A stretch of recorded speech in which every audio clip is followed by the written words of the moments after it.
Ислам бул жакшы кулк мүнөз, ислам бул жакшы адеп ахлак, ислам бул жакшы мамиле. Ассаламу алейкум, 7-чи каналда Орозодо 30 сабак, теледолбоор сиздердин кызматыңыздарда Темирлан Акматов, биз менен кала бериңиздер. Орозоңуздар кабыл болсун. Бүгүн сиздер менен ушул темада сөз кылуу үчүн дин таануучу каарыкебиз, дин аалымы Шахимардан ажы Орунбеков келген. Ассаламу алейкум, орозоңуз кабыл болсун. Рахмат. Сиздердин да орозоңуздар кабыл болсун. Жакшанда устаз, амандашып алсаңыз. Ассаламу алейкум ва рахматуллахи ва баракатуху. Мээримдүү, ырайымдуу Алла Тааланын ысмы менен сөзүбүздү баштайбыз. Пайгамбар саллаллаху алейхи ва салламга жалындуу ысык салам, салаваттарыбызды жолдойбуз. Жалпы калайык журтка, кыргыз калкыма, жалпы мусулман калкына Алла Таалам бекем ыйман, жашоолоруна береке, ырыскыларына береке берсин. Жана ушул куттуу Рамазан айында кармаган орозолорубуз, жасаган ибадаттарыбыз, окуган таравихтерибиз, берген зекеттерибиз, садакаларыбыз, ооз ачтыруу ифтарларыбыз, сахурларыбыз баары кабыл болсун. Ар бир үйдө, ар бир үй бүлөнүн мүчөлөрүнө Алла Таалам мухаббат, сүйүү, береке, жакшылыктар жаадырсын. Баракелла. Орозоңуз кабыл болсун. Устаз, бүгүн теманы ачып бериңиз. Ислам бул мамиле деп атабыз. Кандай ушул мамиледе болуп атабыз? Азыр негиз ачып берсеңиз. Алла Таала биз инсандарды жер бетинде утурумдук жашоодо жөнөткөн да. Бул жашоо биз үчүн жер талаасы, бизге сыноо талаасы. Бул жер бетинде биз убактылуу жашоочуларбыз. Ошол себептен ушул убактылуу жашоодо бири-бирибизди жакшы көрүп, сүйүп, жакшы жагыбызды көрө билип, жамандыгыбызды, айыптарыбызды жашыра билип, бири-бирибизге жакшы мамиле кылышыбызды Алла Таала талап кылат. Дин ислам ошон үчүн жөнөтүлгөн. Пайгамбар саллаллаху алейхи ва саллам куттуу хадисинде «Иннама бу'иту ли утаммима макаримал ахлак». Мен жөнөтүлдүм бир пайгамбар болуп, адеп ахлакты толуктоочу дейт да. Адамдардын ортосундагы биринчиден пайгамбар саллаллаху алейхи ва саллам өзү кулк мүнөзү эң туу чокуда, эң сонун бир кулк мүнөзгө ээ болгон пайгамбар. Өзүнүн үммөтүн, тагыраак айтканда уммат Мухаммадия деп коебуз, жалпы момун мусулмандарды дагы адеп ахлакка сугарылган, адеп ахлактын үстүндө жашаган үммөт каалайт да пайгамбар саллаллаху алейхи ва саллам.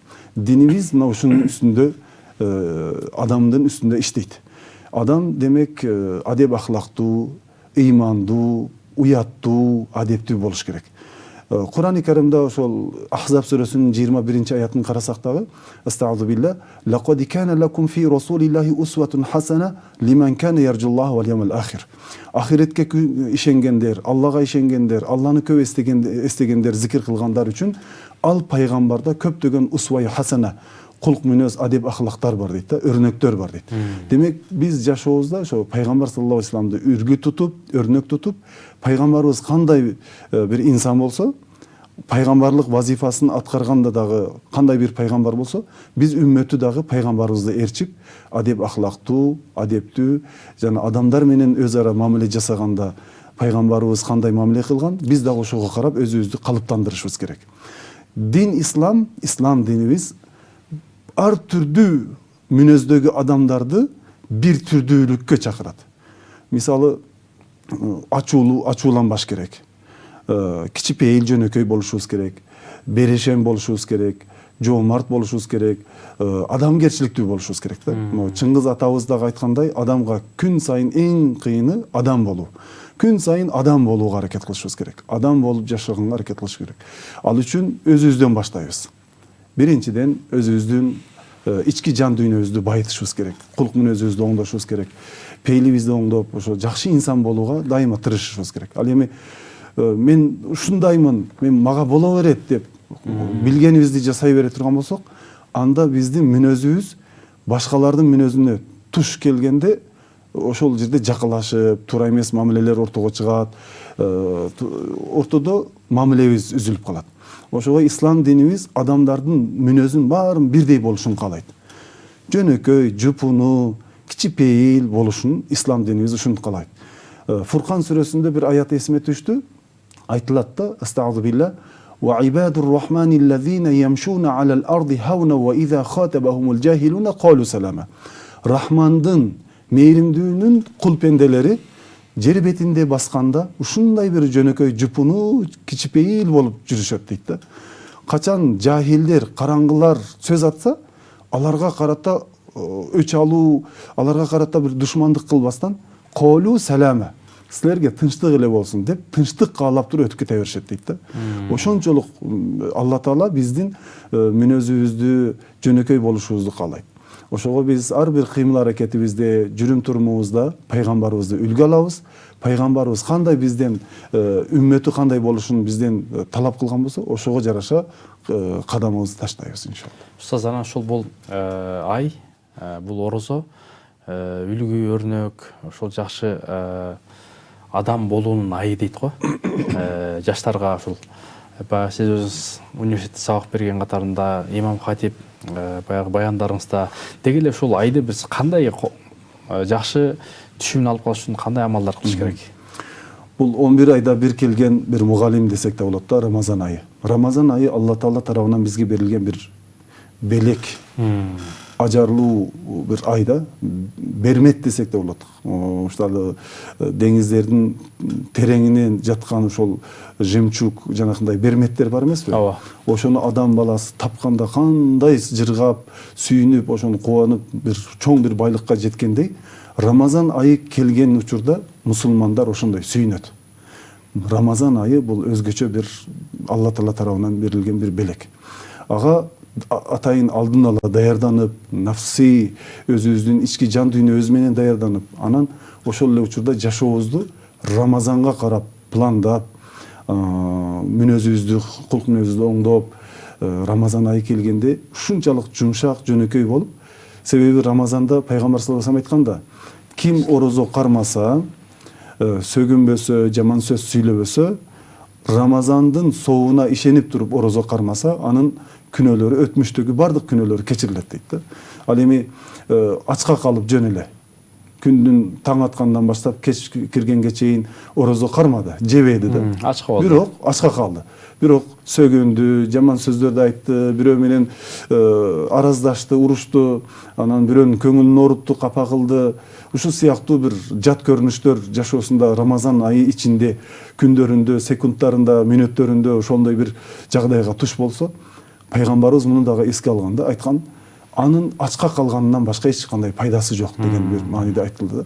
Демек ошол Рамазан айы келгенде жаш болобу, улуу муундар болобу, орто курак айырмасы жок. Биз орозо кармаган киши катары орозодо эгерде бирөө келип ачууланып бир кандайдыр бир жагдайын түшүндүрбөй аякында бир талаш тартышка кире турган болсо, мен орозомун, мен орозо кармадыганмын деген сөздү ага жеткирип, унчукпай ошол учурду өткөрүп жибер дейт да. Демек Рамазан айы бизге ушундай бир адеп ахлакты үйрөтөт. Кандай биздин таалим берген мугалимдерибиз, адеп ахлакты үйрөткөн насаатчыларыбыз, аалымдарыбыз бизди жакшы жакка үндөгөндөй, орозо дагы 30 күн, ошо Рамазан айы, балким 29 күн, балким 30 күн, ошол Рамазан айы бою ал мугалим катары бизди тарбиялайт. Калган 11 айда, 12 айдын bir ayı Ramazan боло турган болсо, калган 11 айда биз ошо Рамазанда жүргөнүбүздөй жүрүшүбүз керек. Мисал ала турган болсок, мына баарыбыз эле көпчүлүгүбүз альхамдулилля умрага барып келип атышат да, ажылыкка барышат. Ошол умрага барганда ихрамга кирүү деген түшүнүк бар да, ихрамга кирүү. Ихрамга киресиң, ниет кыласың, болду. Ошол менен чачыңды алганга чейин, ихрамдан чыкканга чейин баягындай тыюу салынган эмелер бар, эрежелер бар. Эгер ошо эрежелерди аткарып алсаң, анда штраф төлөйсүң. Жаза, мисалы, бир кой соёсуң, же кул азат кыласың деген сыяктуу. Рамазан айыны дагы ошондой алышыбыз керек да. Эгерде мен орозо кармаганымда, мен ихрамга кирдим, Алланын жолуна түштүм деп ошондой ихрамга киргендей өзүбүздү ошол мүнөзгө калыптандырып, анан Рамазан айы ичи толугу менен орозо кармаганыбызда биз руханий жетилебиз. Жан дүйнөбүз байыйт, кулк мүнөзүбүз оңолот. Адамдарга жасаган мамилебиз, бүтүндөй жүрүм турумубуз оңолот. Оңолгондон кийин калган 11 айда да ошондой жүрүшүбүз керек. Алдабашыбыз керек, соода саттык менен алектенгендер метрден алдабаш керек, таразадан алдабаш керек. Мугалимдер дагы өзүнүн жумушун жакшы аткарып, өз саатында кечикпестен кирип, кечикпестен кайра саат бүткөн учурда чыгыш керек. Ар бир кесиптин ээси өзүнүн кесибине аяр мамиле жасаш керек. Майын чыгарып иштеш керек. Ошондо адеп ахлак ошондо бышып жетилет. анан бири-бирибизди алдасак, бири-бирибизге ушак айын кылып, бири-бирибиздин артыбыздан аңдысак, анда Курандагы аяттарга мусулмандын кулк мүнөзүнө туура келбеген сыпаттар менен жыйынтыгында кармаган орозобуз дагы күмөндүү болуп калат, жүрүм-турумубуз. Жыйынтыгында эмне болот? Алла Тааланын алдыга барган учурубузда, ахиретке көчкөнүбүздө бул дүйнө менен коштошуп, кабыр жашоосуна барабыз, ахиретте махшар майданына жетебиз. Анан сурагыбыз алынганда, ушул ар бир өткөргөн секундтарыбыз, убактыларыбыз бизден суралат. Себеби сумма ла тусалунна йаумаизин анин наим дейт да. Андан кийин келесиңер, бир дагы нерсеңер калбай, бардык силерге берилген неаматтан сураласыңар дейт. Яумаизин ту'радуна ла тахфа минкум хафия. Ал күнү келесиңер, кыпындай дагы бир ишиңерди жашыра албайсыңар. Айыптар ашкере болгон учур болот. Мына ошол айыптарыбыз ашкере боло турган күнгө жеткенге чейин айыптарыбызды жашыруучу Алла Таалага я Саттар, о айыптарды жабуучу, я Гаффар, бүтүн күнөөлөрдү кечирүүчү, я Тавва, бүтүн тооболорду кабыл кылуучу Аллахым, бизди жакшы жолго башта, түз жолдо жүрөлүк деп алакан жазып, ушул дуа өзгөчө мааниге ээ. Рамазанда жасала турган ибадаттар башка айда жасалган ибадаттардан айырмаланып турат.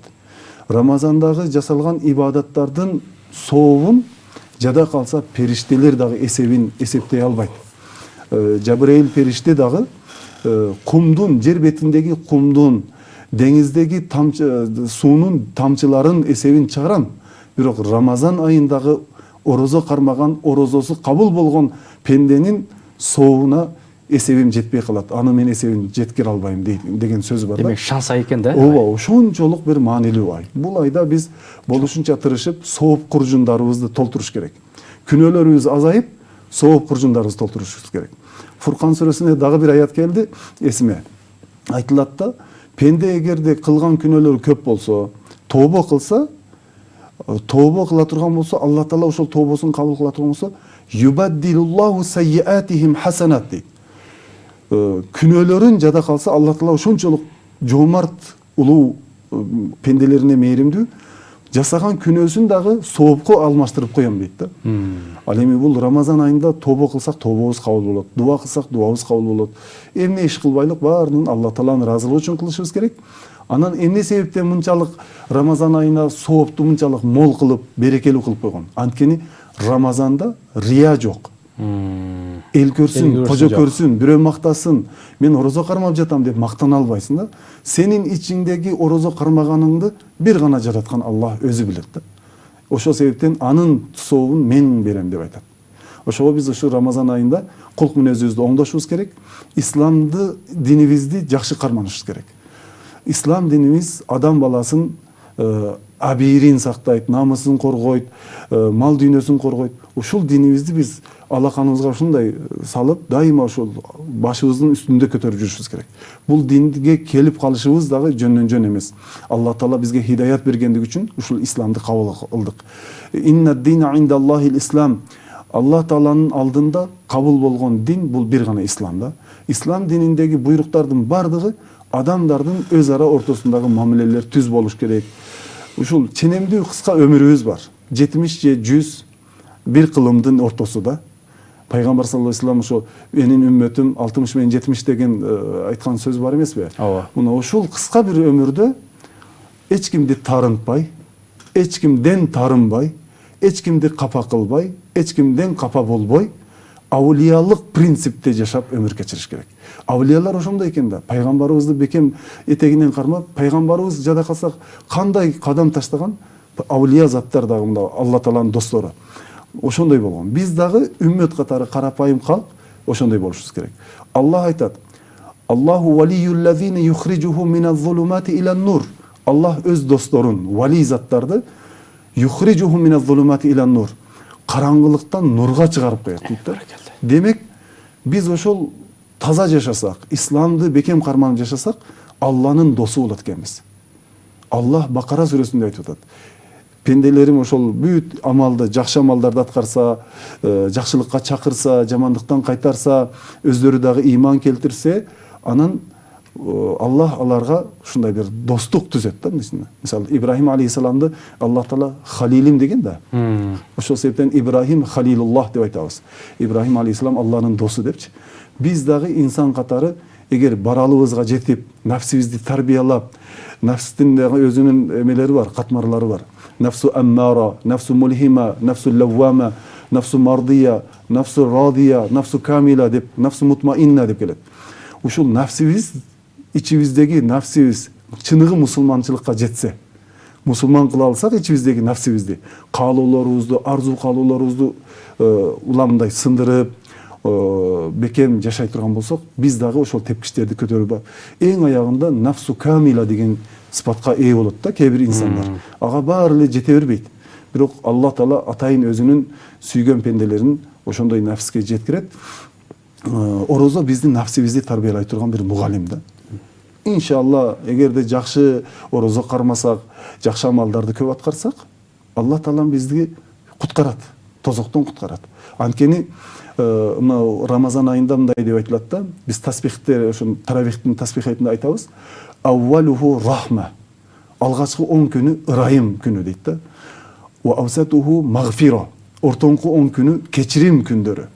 Ва ахируху итқу минан ниран. Акыркы 10 күнү тозок отунан кутулуу күнү дейт. Мына ошол Рамазан айындагы тозок отунан кутулуу, Алланын ырайымына бөлөнүү, Алланын кечиримине бөлөнүү шансыбыз ушул айда. Баракелде. Иншалла, Кудай Таалам ошол мүмкүнчүлүктү бизге баарыбызга берсин иншалла. Алла разы болсун устаз. Биздин 2 мүнөттөн ашыраак убактыбыз калды. Анан бул айларда дуа тилектер кабыл болот дейт. Анан ушул жакшыдан жакшылык кылат дейт. Кылып аткан ишиңиздер өтө кыргыз үчүн, мусулмандар үчүн чоң иш. Анан ошол бүгүнкү темабызды жыйынтыктап бир жакшы бир дуа менен бүтүрсөк кандай болот? Жарайт. Биз кыргыз эли ата бабаларыбыздын асыл насааттары, макал лакаптары аят хадистердин негизинде пайгамбар саллаллаху алейхи вассаламдын жана пайгамбар саллаллаху алейхи вассаламдын артынан ээрчиген аулия заттардын, сахабалардын, табиандердин, улуу аалымдардын сөздөрүнөн алып биздин кыргыз эли сон макалдарды ата бабаларыбыз калтырып кеткен да. Бата менен эл көгөрөт, жамгыр менен жер көгөрөт деп. Ошол себептен биз дайыма бири-бирибизге бата дуа кылып турушубуз керек. Момун мусулмандын бири-бирине жасаган дуасы кабыл болот. Ошого жүрөгүбүздөн ушул Рамазан айында дуа кылалык. Кудай Таалам ушул дуаларыбызды кабыл кылсын. Эң оолу Алла Таалама мактоо айтабыз. Пайгамбарыбыз саллаллаху алейхи вассаламга салам салаваттарды айтабыз. Бүтүндөй өтүп кеткендерди дагы, тирүүлөргө да Алла Таалам ырайым кылсын. Бул Рамазан айы биздин күнөөлөрүбүздүн кечирилишине себеп болсун. Дагы көптөгөн Рамазан айларында орозо кармоону Алла Таалам бизге насип этсин. Ар бирибиздин үйүбүздөгү уул кыздарыбыз ыймандуу, ынсаптуу, адептүү, ахлактуу, илимдүү, билимдүү, кыргыздын жакшылыгына жараган, баатыр, эл башкарган, журт башкарган, элдин кызматында болгон уул кыздарды чоңойткон ата энелерден бололук. Ар бирибиздин аталарыбыз, апаларыбыз ден соолукта болсун. Жашообузга Алла Таалам кут береке жаадырсын, рызкыларыбыз кенен болсун, ырыс кешиктүү бололук. Ооругандардын баарына Алла Таалам шифа берсин. Карзы барлардын карзын Алла Таалам фазлы карамы, жоомарттыгы менен ошо карздан кутулууга жардам берсин. Жумушу жок жүргөндөргө Алла Таалам ушундай өзүнүн көңүлүнө жагымдуу болгон жумуш тартууласын, иштери оңолсун, соода саттык менен алектенгендердин соодасына береке, дыйканчылык менен алектенгендерге дыйкандыгына түшүмдөрү мол болсун, кырмандары толсун.